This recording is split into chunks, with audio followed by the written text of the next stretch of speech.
కొందరు బీఆర్ఎస్ నాయకులు రేషన్ షాపుల నియామక విషయంలో అవకతవకలు జరిగాయని ప్రచారం చేస్తున్నారు. దీన్ని చూడాలంటే మనకు సిరిసిల్ల డివిజన్ మొత్తంలో 58 వేకెన్సీస్ ఉన్నాయి. ఈ 58 వేకెన్సీస్కి నోటిఫికేషన్ విడుదల చేశారు. ఇందులో ఈ 58 వేకెన్సీస్ డివిజన్ పరంగా చూస్తే 830 మంది అప్లికేషన్ ఇచ్చేసారు. అందులో కేవలం 765 మంది మాత్రమే ఎగ్జామ్ రాశారు. అందులో కూడా 32 మార్క్స్ పైన క్వాలిఫై అయిన వారు 292 మెంబర్స్ ఉన్నారు. ఇందులో కూడా మళ్ళీ 181 మెంబర్ మాత్రమే ఇంటర్వ్యూకి అటెండ్ అయ్యారు. ఇందులో 52 మంది మాత్రం సెలెక్ట్ అయ్యారు. ఈ 52 మంది మాత్రంలో సిరిసిల్లాలో మాత్రము ఓన్లీ ఇది ఇంతకుముందు చెప్పింది డివిజన్ మొత్తం. సిరిసిల్ల మాత్రము 17 వేకెన్సీస్ ఉన్నాయి. ఇందులో ఈ 17 వేకెన్సీస్కి 445 అప్లికేషన్లు వచ్చినాయి. ఇందులో 427 మంది ఎగ్జామ్ రాశారు. 32 మార్క్స్కు పైకి వచ్చిన వాళ్ళు 158 మంది ఉన్నారు. ఇందులో 80 మందిని ఇంటర్వ్యూకు పిలిచారు. తంగలపల్లి షాప్స్ 15 ఉన్నాయి. ఇందులో రిజర్వ్డ్ 2 వేకెంట్ ఉన్నాయి. ఇంకా రిజర్వేషన్ ఖరారు కాలేదని అవి ఖాళీగానే ఉంచేసారు. ఇందులో 13 షాప్స్కి ఓకే చేసారు. దీన్ని మనము ఎట్లా చేస్తున్నామంటే గత ప్రభుత్వంలో టీఆర్ఎస్ నాయకులు ప్రభుత్వం ఉన్నప్పుడు వాళ్ళు పొదుపు సంఘాల పేరిట వాళ్లకు సంబంధించిన నేతలకు రాత్రికి రాత్రే వాళ్ళు ప్రొసీడింగ్ కాపీ ఇచ్చేసారు.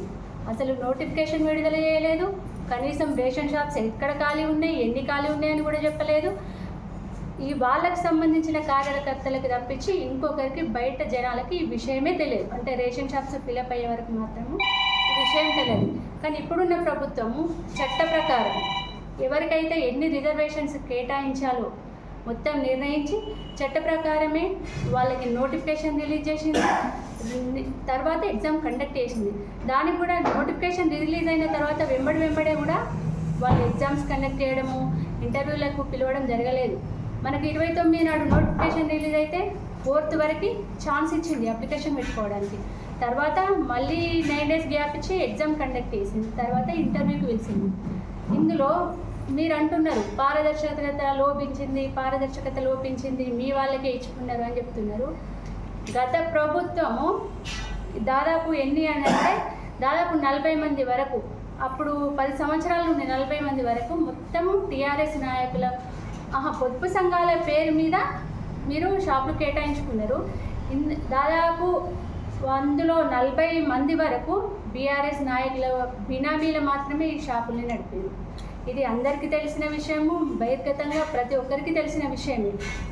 ఇప్పుడు మాత్రము మేము మా కాంగ్రెస్ ప్రభుత్వం వచ్చిన తర్వాత నోటిఫికేషన్ విడుదల చేసి పారదర్శకంగా ఎగ్జామ్ కండక్ట్ చేసి మనకు ఈ వేకెన్సీస్ ఫిల్ చేస్తే మీరు ఏమంటున్నారంటే వాళ్ళకి సంబంధించిన నాయకులకి ఇచ్చుకున్నారు, వాళ్ళకి సంబంధించిన నాయకులు ఇచ్చుకున్నారు అని అంటున్నారు. మీరు ఒకసారి లిస్ట్ తీసుకోండి.